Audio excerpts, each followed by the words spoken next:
अस्सलामुअलैकुम। तो आज की वीडियो में हम डिस्कस करेंगे कि वेबसाइट क्या है, इसको हम किन वेज से बना सकते हैं और किन प्लेटफॉर्म पे हम इसको बनाना सीख सकते हैं या हम इसको बना के देख सकते हैं। ठीक है। तो फर्स्ट ऑफ ऑल हमें पता होना चाहिए कि एक वेबसाइट होती क्या है। सो website is a collection of web pages. ठीक है। सो एक कलेक्शन क्या होती है, इसमें कुछ वेब पेजेस हो, उसके रिलेटेड कंटेंट हो, और फिर उसको एक सेम एक कॉमन डोमेन या एक वेबसाइट के अंदर वो सारे पेजेस और वो सारा कंटेंट जो भी हमने लिखा है या हमने लिखा है या हम नेट पे जो देखते हैं, ठीक है। तो वो सारा क्या मिलके बनाता है एक वेबसाइट। सो अब हम आगे बढ़ते हैं। हमें बेसिक तो पता ही है कि वेबसाइट क्या होती है, और हम रूटीन लाइफ में भी काफ़ी वेबसाइट्स डेली की एक्सप्लोर करते हैं, जिसमें फेसबुक, व्हाट्सएप नहीं, सॉरी, फेसबुक, यूट्यूब हो गया, या आप बोल रहे हैं गूगल हो गया, या किसी स्पेसिफिक वेबसाइट पर जाते हैं, कुछ ऑनलाइन कोर्सेज कर रहे हैं, कुछ पढ़ रहे हैं, कोई न्यूज़ पढ़ रहे हैं। तो वो सारे क्या आते हैं एक वेबसाइट के अंदर, सारे वेब पेजेस जो आ रहे होते हैं वो सारे मिलके क्या बना रहे होते हैं, एक वेबसाइट। सो इनको डिफरेंट वे में हम बना सकते हैं एक वेबसाइट को। इसके लिए हमें चाहिए होती है CMS platforms. CMS, C for content, M for management, and S for system. ठीक है। तो इसको आप इधर ऐसे कर लें, प्लेटफॉर्म्स कर ज़्यादा बेटर है। ठीक है। तो हाँ, तो ये बहुत ज़्यादा है। मीन मैं बोलूँ कि आपको जो भी आप इंटरनेट पे वेबसाइट्स देख रहे होते हो, उसमें कोई आपको ड्रोपर पे मिलेगी, कोई जुमला पे मिलेगी, कोई वर्डप्रेस पे मिलेगी। ठीक है। कोई विक्स पे, कोई मीन शॉपिफाई पे। मीन ये वो हैं प्लेटफॉर्म जो काफ़ी फेमस हैं। ठीक है। इनके अलावा भी कुछ प्लेटफॉर्म्स हैं जो इंडिविजुअल्स यूज़ कर रहे हैं, लेकिन जो उनका सोल पर्पस है वो यही है कि जो अपनी वेबसाइट है या जो अपना एक कंटेंट है वो आप लोगों तक पहुंचा सको एक पब्लिक प्लेटफॉर्म पे। तो अभी भी जो बड़ी कंपनीज हैं या जो अफोर्ड कर सकती हैं, या आप आज से 10-15 साल पहले बात करें तो तब most mean most website coding करके बनाई जाती हैं, जिसमें आप एक प्रोफेशनल डेवलपर को फुल टाइम हायर करते थे या एक पूरी टीम को हायर करते थे ताकि वो आपकी वेबसाइट को डिज़ाइन करें, उसके अंदर फीचर्स डालें, जैसे कि कोई एनिमेशन है, या जैसे ये बॉक्स है लिखने के लिए, ठीक है, ये सर्च का बटन है, ये पिक्चर है, ये ठीक है। सो या कुछ और चीज़ें उसमें अगर आपने ऐड करनी है, कोई आप उसमें स्लाइडर ऐड करना है, कुछ आपने इसको फ़ॉन्ट को बड़ा छोटा करना है, उसका कलर चेंज करना है, तो वो सारा क्या किसके थ्रू हो रहा होता था, कोडिंग के थ्रू। लेकिन फिर टाइम के साथ साथ चीज़ें आसान होती जाती हैं, तो फिर वर्डप्रेस आ गया।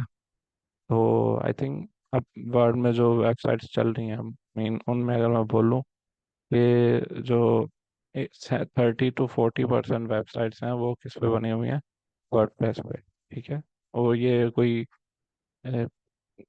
मिलियंस में तादाद होगी, इससे बिलियंस में, I think billion, I am not sure, लेकिन ये है कि बहुत ज़्यादा तादाद है इनकी जो साइट्स वर्डप्रेस पे बनी हुई हैं। ये डिज़ाइनिंग में तो काफ़ी लिमिटेशंस होती हैं। एक अगर आप इसको अभी फर्स्ट डे से स्टार्ट करो, क्योंकि इसको अगर आपने इस पे साइट डिज़ाइन करनी है या कुछ इसमें आपने चीज़ ऐड करनी है, तो आपको समहाउ इसको लर्न करना पड़ता है वर्डप्रेस को। ठीक है। क्योंकि इसमें प्लगइन्स होते हैं, इसमें बिल्डर्स होते हैं, तो वो आप मीन यूज़ तो कर सकते हो, इजी टू यूज़ तो होते हैं, लेकिन समहाउ आपको उनका नॉलेज होना चाहिए कि उसमें हम चीज़ों को कैसे मॉडिफाई कर सकते हैं या अपनी एक्सपेक्टेशंस के हिसाब से। तो काफ़ी मीन इसमें ऑप्शंस हैं, काफ़ी बोल रहे हैं, एक समंदर की टाइप ही है चीज़, जिसमें आप कुछ भी कर सकते हो, लेकिन जब आपको चीज़ करना आता हो। ठीक है।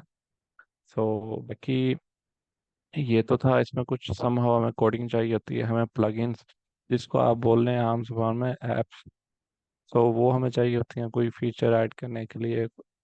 इसमें थीम्स भी होते हैं बिल्ड इन, कुछ हम डाउनलोड कर सकते हैं, कुछ हम परचेज कर सकते हैं। हम जो मोबाइल में थीम्स देखते हैं उसमें वो तीन चार चीज़ें कर देते हैं, एक तो हमारे वॉलपेपर्स चेंज कर देते हैं, रिंगटोन, और बाकी एनिमेशन चेंज कर देते हैं, आइकॉन चेंज कर देते हैं। इसमें भी थीम कुछ ऐसा ही होता है, लेकिन इसमें थीम में उन्होंने कुछ ज़्यादा चीज़ें ऐड की हुई हैं, जिसमें वो पूरा लेआउट तो चेंज करता ही करता है, लेकिन कुछ इसमें वो फीचर्स भी साथ में लेके आ रहे होते हैं। कुछ आप फुटर हेडर वो भी इसमें बिल्डर होते हैं, कुछ में सेटिंग्स का थोड़ा सा डिफरेंस आ जाता है। तो अब हर पर्सन अपने हिसाब से एक थीम चूज करता है, फिर उसको आगे वो एडिट करके मॉडिफाई करके उस पर अपनी वेबसाइट डिज़ाइन करता है यूजिंग प्लगइन्स और बिल्डर्स। ठीक है, तो ये वर्डप्रेस की बात होगी। इसके बाद ये तो था मोस्ट फेमस, जो अगर CMS हम आज के टाइम में बात करें तो वो वर्डप्रेस है। फिर आ गया शॉपिफाई। शॉपिफाई सेम तो नहीं मैं बोलूँगा, लेकिन समहाउ ये रिलेट करता है वर्डप्रेस से, क्योंकि ये भी आपको कस्टम कोड इसमें समहाउ करना पड़ता है, आपको एप्स करनी पड़ती हैं मॉडिफिकेशन के लिए, एडिटिंग करने के लिए।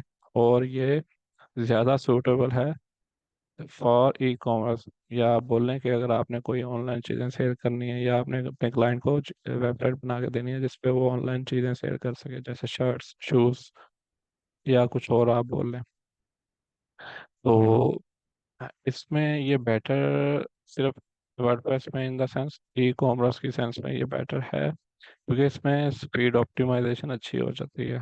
ये जो आप किसी भी वेबसाइट को क्लिक करें तो जो उसका लोडिंग टाइम होता है वो जल्दी क्लियर हो जाए, तो ये एक रैंकिंग फैक्टर होता है, गूगल इसको काफ़ी प्रायोरिटाइज करता है। तो अगर वो स्पीड ऑप्टिमाइजेशन और बाकी ऐसे के ऐसे सर्च इंजन ऑप्टिमाइजेशन वो हम बाद में डिस्कस करेंगे कभी। तो अगर उसकी बात की जाए तो शॉपिफाई अच्छा है फॉर ई कॉमर्स। ठीक है, अदरवाइज वर्डप्रेस में भी ई कॉम का ऑप्शन है, लेकिन उसके लिए हमें वो कॉमर्स एक प्लगइन होता है काफ़ी कॉम्प्रिहेंसिव, वो हमें इंस्टॉल करना पड़ता है, और बाकी हमें एडिटिंग करनी पड़ती है बिल्डर्स के थ्रू, एलिमेंट और बोल रहे हैं, डीवी बोल रहे हैं। सो खैर वो एक एक जनरल ओवरव्यू देना था मैंने आपको। फिर आगे कुछ हैं CMS ऐसे जो काफ़ी इजी टू यूज़ हैं, जिससे एक आम इंसान बोल रहे हैं वो भी अपनी वेबसाइट बिल्ड कर सकता है। उसमें आ गया स्क्वायर स्पेस आ गया, और आ गया विक्स का, हाँ ये विक्स आ गया। तो ये दो प्लेटफॉर्म ऐसे हैं, शायद इनके अलावा और भी हो, लेकिन मुझे फिलहाल इन दोनों का आइडिया है। सो स्क्वायर स्पेस एक अच्छा है CMS। इसमें आप क्या करते हो, आप इस चीज़ को उठा के यहाँ पे रखा, इसको उठा के यहाँ पे रखा, यहाँ पे इसको, इसका फॉन्ट आपने क्लिक किया और वहाँ से सेटिंग में जाके इसका फॉन्ट बढ़ा दिया, इसका छोटा कर दिया, इसका कलर चेंज कर दिया। ठीक है, सो काफ़ी ऑप्शंस आ जाते हैं, लेकिन इसमें समहाउ काफ़ी लिमिटेशंस हैं कंपैरेटिवली अगर हम विक्स की बात करें।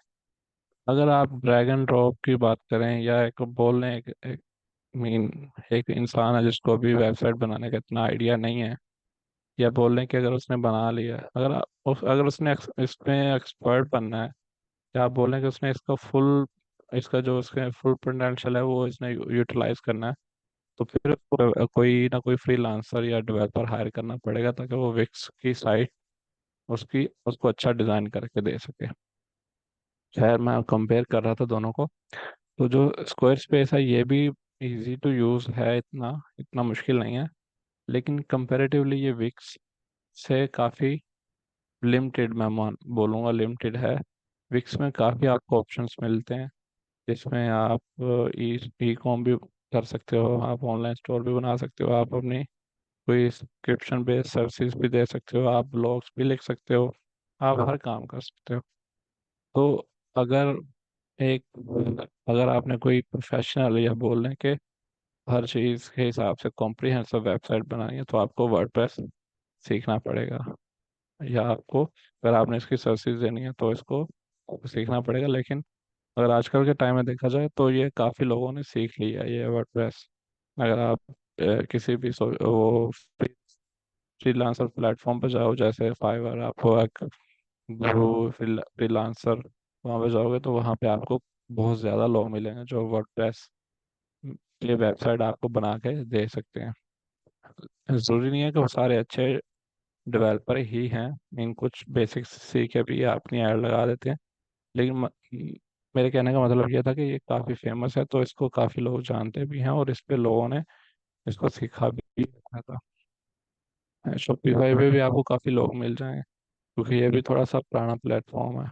विक्स भी पुराना है, लेकिन ये, क्योंकि एज ए इसको लोगों ने प्रोफेशनल शुरू में माना नहीं था, लेकिन अब इसका इसको इजी टू यूज देख के और बाकी इसके फीचर्स देख के अब काफ़ी लोग इसकी तरफ आ रहे हैं, विक्स की तरफ।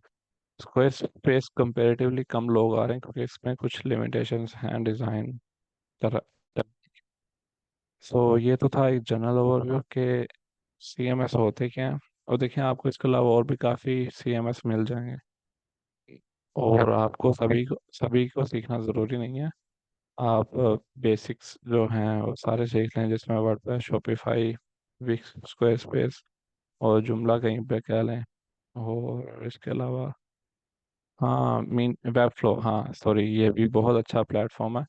ये ड्रैग एंड ड्रॉप भी इसके अंदर फीचर्स हैं, लेकिन ये, अगर आप बोलेंगे कंपेयर करता है वर्डप्रेस को समहाउ, तो मैं इसको भी बोलूँगा कि ये बहुत अच्छा प्लेटफॉर्म है।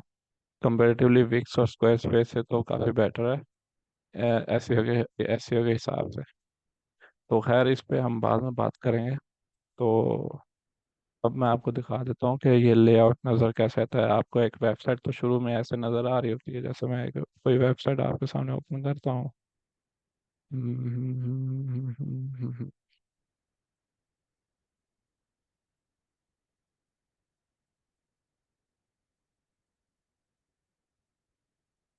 ये देखें, एक वेबसाइट है। तो आप देख रहे हैं इसमें, ये हेडर बोलते हैं इसको, जो ऊपर होता है। और ये मेन्यू होता है, जिसके अंदर आपको डिफरेंट वो ऑप्शंस नज़र आते हैं, जिसको आप क्लिक करो तो आप एक स्पेसिफिक और पेज पे पहुंच जाओगे। ये जो आपको फर्स्ट पेज, जिस पे आपको साइट क्लिक करते हो ओपन होती है, इसको आप बोलते हैं होम पेज, और इसको लैंडिंग पेज भी बोलते हैं। ठीक है। तो ये सबसे, अगर मैं बोलूँ, इम्पोर्टेंट पेज होता है किसी भी वेबसाइट का, क्योंकि मोस्ट ऑफ द फीचर आप यहीं पे कर रहे होते हो या लिंक्स यहीं पे लगा रहे होते हो, ताकि जो भी है यहाँ से हो के फिर वो किसी और पेज पे जाए, कोई चीज़ परचेज करे। तो इनको होम पेज बोलते हैं। ठीक है। तो ये ये एक वेबसाइट है, ये तो आपको नज़र आ रही है, जो एक एक आम क्लाइंट को नज़र आ रही होती है फ्रंट से। अगर आप इसको बैकएंड पे जाके देखें तो वो कुछ ऐसी नज़र आ रही होती है, ऐसी। ठीक है। सो देखिए, इसमें आपको काफ़ी चीज़ें मिल जाती हैं। ये इसमें अगर आपने कोई चीज़ ऐड करनी है, इसमें कुछ कुछ भी आपने कोई भी मॉडिफिकेशन करनी है, कुछ भी करना है, तो आप यहाँ से कर सकते हैं। अगर ये तो है विक्स का बैकएंड पे लेआउट। अगर आप जाना चाहें उस पे स्क्वायर स्पेस पे, उस पर उसका बैकएंड लेआउट कुछ ऐसा होता है, जिसमें आपको चीज़ें आप अकॉर्डिंगली अपने रिक्वायरमेंट के हिसाब से चेंज या मॉडिफाई कर सकते हो। अगर आप वर्डप्रेस की बात करें,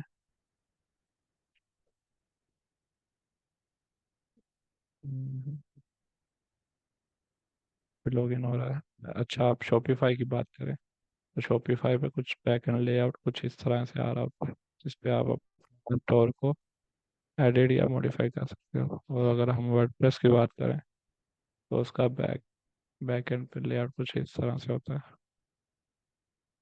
तो ये तो था जनरल ओवरव्यू कि सीएमएस क्या, वेबसाइट क्या होती है, फिर उसको कैसे बनाते हैं, और हम सीएमएस प्लेटफॉर्म्स को कैसे यूज़ कर सकते हैं, और कौन से फेमस सीएमएस प्लेटफॉर्म्स हैं जिनके से हम वेबसाइट बना सकते हैं या डिज़ाइन कर सकते हैं। Thank you. हाफिज़।